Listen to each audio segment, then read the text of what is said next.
Hey YouTube, this is Dustin from Ridgeline Aquatics.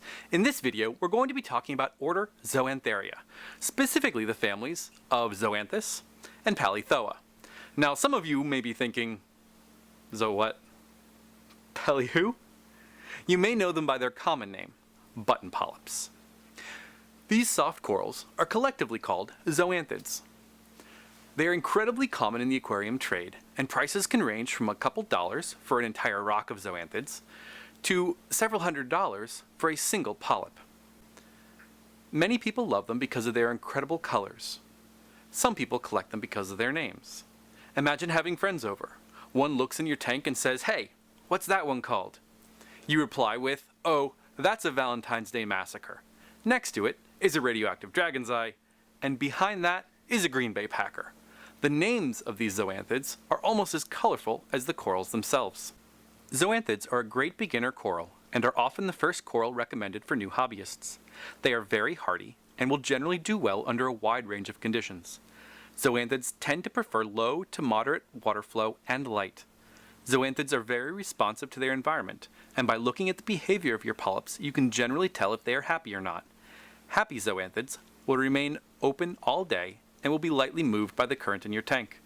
Both super bright lights and high flow can cause your polyps to remain closed. If this is a problem, move them to a location with lower light or slower water movement. Give your polyps several days after moving them to a new location to see if they improve. If your zoanthids appear to be stretching upward, they need more light. Move them higher in your tank or turn up the brightness on your lights. Finally, zoanthids will often trap debris between their stalks if the current is not strong enough. Given enough time, this detritus will build up and will actually prevent the polyps from opening.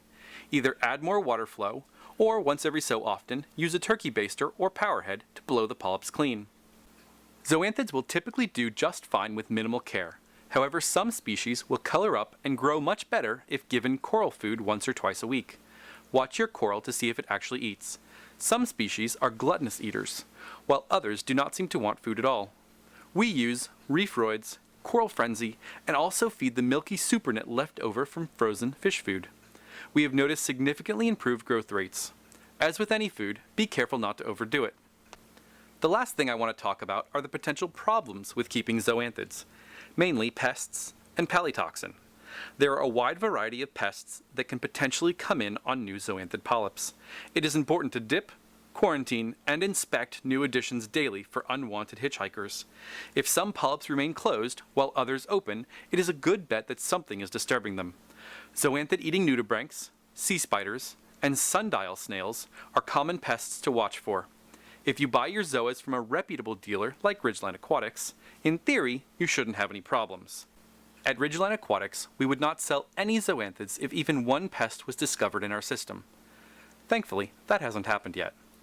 That said, vigilance and proper quarantine practices are much better than introducing any pests into your main display.